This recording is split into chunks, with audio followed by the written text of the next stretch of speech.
Is a student loan a good investment? For many people, they want to take the route of going to college, but as we know, college can be very expensive. So one of the ways that people can access college is they can take out a student loan. Now the question is this really a good idea? Many people who take out student loans end up being burdened by these loans throughout their lives as they just aren't able to pay them off. On the flip side, a lot of people who take out student loans end up profiting from that investment. And I think for people who have a vision of where they want to be and a goal, and if school is going to get you closer to that goal, it can be a great investment to invest in your education with a student loan. So in this video, we are going to explore this investment a little bit. We are going to look at both sides. We're going to talk about some of the risks and some of the rewards, and we're going to look at some statistics and data as well. Before I do get into the video, please make sure to like the video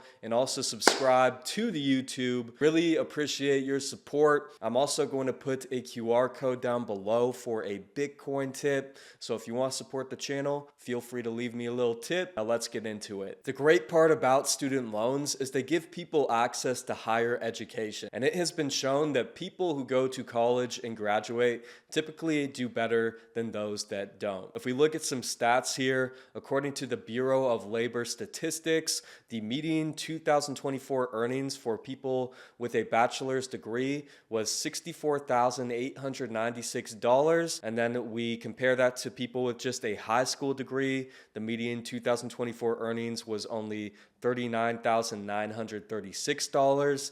If we look at the unemployment rate in January of 2025 for degree holders, the unemployment rate was 3.5%. And for people with a high school degree only, the unemployment rate was 5.5%. So people who just graduated high school are seeing a little bit higher unemployment.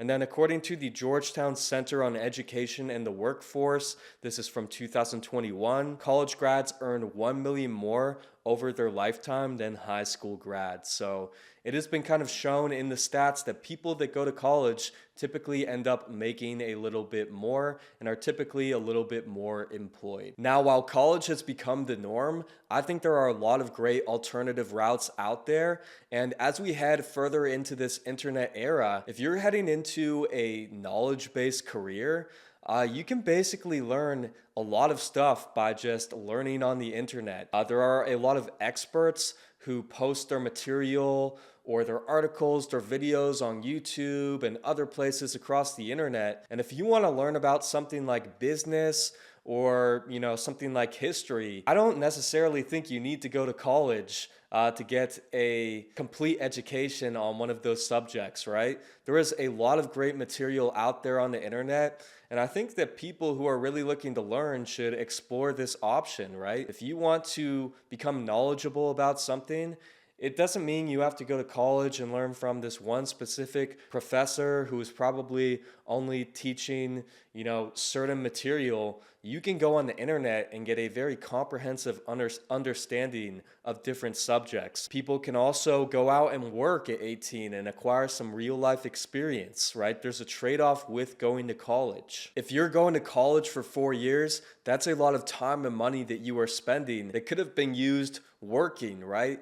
Gaining real world experience, building savings, making investments. So there's an opportunity cost there that people need to think about, right? Are you going to be better off going to college or better off getting into the field you want to be in and acquiring some real world experience? Because, we've really seen a lot more people start to go to college over the past couple of decades, and it almost feels like people who are actually going into the field and getting real world experience maybe have more value to certain employers, right? Rather than looking at all these college graduates with no experience, they might look at someone who's been working for a couple years, who has added to their resume, who has shown that they are reliable. They may choose that person who has done the opposite route. When it comes to deciding to take out a student loan, I think there are a lot of things that should be considered. I think that people should look at a student loan like any other investment. What's the risk to reward here? And is this investment going to be profitable? Let's go through a little example here. Let's say you take out a $50,000 loan with a 5% interest rate over 10 years. If we look at the math here, the monthly payment for that loan is going to be $531 a month.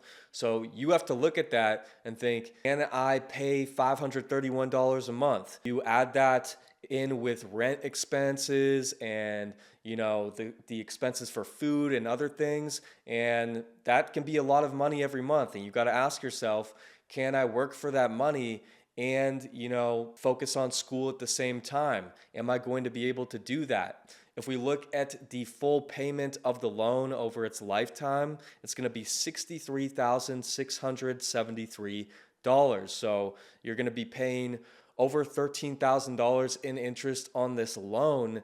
And after you graduate college, you're going to have to find a way to pay for the remainder of this loan, along with things like living expenses and everything you got to pay for as an adult. Let's say you're looking to become a public school teacher and you're thinking about taking on this loan. Well, that can be a risky investment, because if we look at the average starting salary for a public school teacher, it's between $42,000 a year and $48,000 a year. So it's not a very high paying profession starting out. As you go on, the salaries get a little bit higher, but it may be difficult for you to pay off this loan as you enter your career, or even just managing it throughout school. Now, let's say your vision is to become a software engineer. This is a profession that pays a little bit more. When we look at the starting salary for a software engineer, it's between $75,000 and $100,000.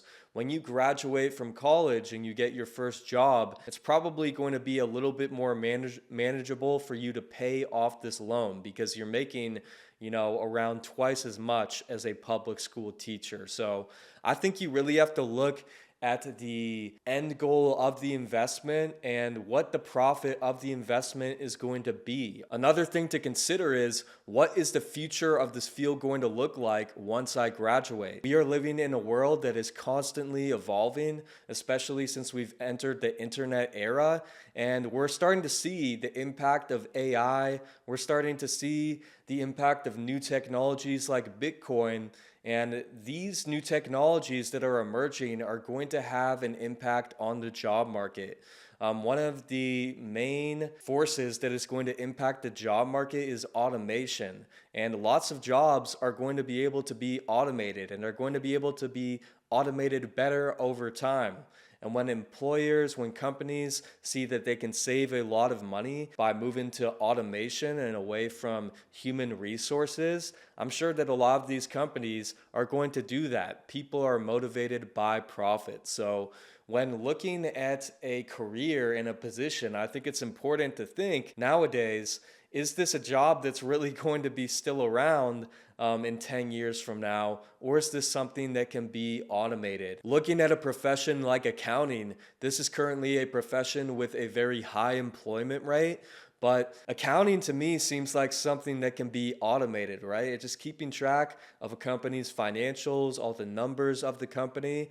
I think that as we move further into the future, this accounting process for companies is going to be more heavily automated. And it doesn't mean that there aren't going to be any accountants, but I think there will be less demand, as rather than having a bunch of accountants, you can more just have like a controller accountant who can sort of manage the AI and use the AI to create reports and keep track of all the numbers. We can also look at something like financial advising. With this AI coming onto the scene, AI that has access to all this information out there, AI that's pretty cheap to use, I think that we could see a lot of people turning away from their financial advisors and moving towards robo-advisors, or moving towards using AI to, make their financial decisions or manage their portfolio. Looking at banking, I think as we move into this world of internet money, it's going to change the banking system a lot. Why do we need these big banking buildings, that were really designed to hold assets, when a lot of these assets are going to be digital, right? So I think that just the whole world is going to change a lot. And when thinking about the position you want to be in, or the field that you want to be in, you have to think about the impact of AI and automation, and other new technologies coming onto the scene. Another thing to consider is, what does the economic outlook look like over the next 10 years? Now, this may be difficult to do, right? None of us can really see the future. We can try to make predictions, but it's difficult to know what the economy is going to look like 5 to 10 years from now. But think about people who went to college and graduated in 2007 and 2008 with all this debt, and the job market just tanked with the 2008 financial crisis, and a lot of these people probably ran into debt problems. That's not a good situation, right? You rather graduate college at a time when the economy is booming, when there are lots of jobs, lots of opportunities. And if you can kind of look at the economic situation and kind of configure what it's going to look like, a couple years down the line, that can help you make the decision of whether to invest in a student loan, right? Like I said, you should think about it like any other investment. If you take out a loan and invest in something at a time when the economy may be nearing a correction or a recession, that might not be a great investment. And the same goes for investing in a student loan. While student loans have been a great investment for some people, it seems like for most people, they really haven't been that great of an investment. A lot of the people that I know that went to college, and I went to college as well, a lot of these people end up in jobs that are completely unrelated to their major, to what they studied in college. And for somebody who invested a ton of money into learning about something, a specific subject, and then moving into a completely different area, that is not a very good outcome, right? If you're gonna invest all this time and money and take out this debt to learn about something, you probably want to end up in an area that is related to that education. According to the Burning Glass Institute and Strata Education Foundation, 52% of recent grads end up in a job not requiring a degree. According to the Federal Reserve Bank of New York, and this is from 2013, so a little bit outdated, but according to their study, 27% of grads are in jobs closely related to their major, only 27%. Back in 2013, that's not a very high percentage. And they also found that 62% were in jobs requiring a bachelor's degree. And according to the Pew Research Center, 44% of grads self-reported working in a field directly related to their degree. So as you can see from these three data sources, a lot of people don't end up in jobs that are closely related to their major. A lot of people end up in a completely different place. And for, like I said, for someone who has invested so much money and taken out this loan that is really difficult to pay off, that's a tough outcome, to just completely sort of ditch all that education and end up in a different area. So a big factor when it comes to taking out a student loan is really thinking about if this is a field that you're actually going to want to work in 5 years. The worst outcome is taking out this fat loan and then graduating and realizing that this is something that you don't even want to do, right? And then you've just kind of wasted that investment. And a lot of people have really been burdened by student loans. 43 to 44 million student loan borrowers are still in debt.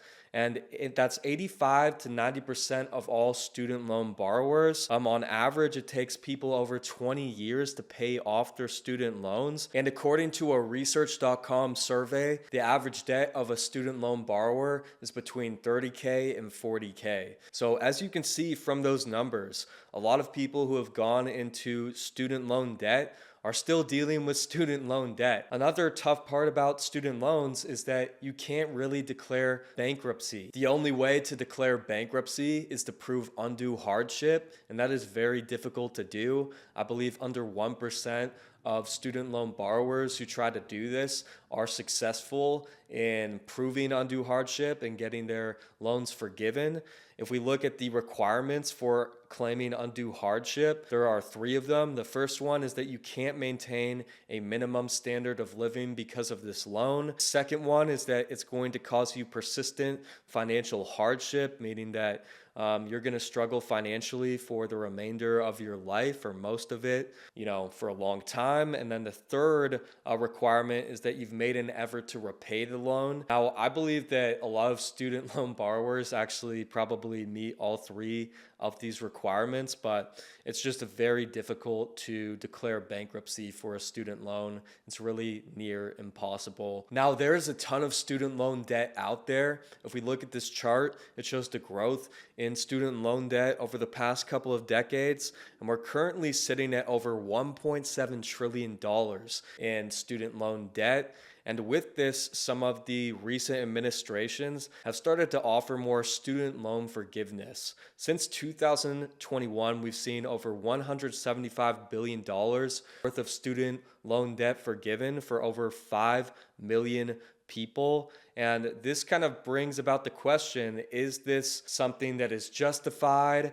And is this something that these administrations should be doing? Now, I really feel for people who have taken on these student loans and have been burdened by this debt. But when we look at this debt being forgiven, there's no free lunches, right? It means that everyone else is basically paying to clear these people of some of their student debt. Now, I may be for it, willing to help other people out in the community, right? Help people out in the society that we've built here. But there's definitely an argument to be made that, a lot of people don't want to pay for other people's student debts. And for people who took out debt more responsibly and were able to pay off their debts, they're probably looking at this and thinking, where was my student loan forgiveness, right? I was responsible. I took out a good loan. I was able to pay it off. And now these other people are just basically getting a free pass. So I definitely think there is an argument to be had there. I see arguments for both sides. I don't want to see anybody struggle from being over indebted. But I really think this just shows that people need to think hard about this decision to take on student loans before they do so, right? You really need to do the math. You need to think about if this is the right investment for you, rather than just blindly taking on a student loan without a clear vision of what you want to do because it's the norm to go to college. I don't think that's the right way to approach it. Before you make a big financial decision, for many people, it's probably one of the largest financial decisions that they've had to make so far, right? At 18, deciding if you want to take on this debt, you really need to think about it and think about if it's going to pay off. You need to have a plan for paying off the loan, and just think about what your end goal is and if going to college or going to school is really going to get you there, and you need to assess the risk. That's going to wrap it up for this video. If you didn't like and subscribe, please make sure to do that now. Really appreciate your support. Thanks for watching. I'll be back soon.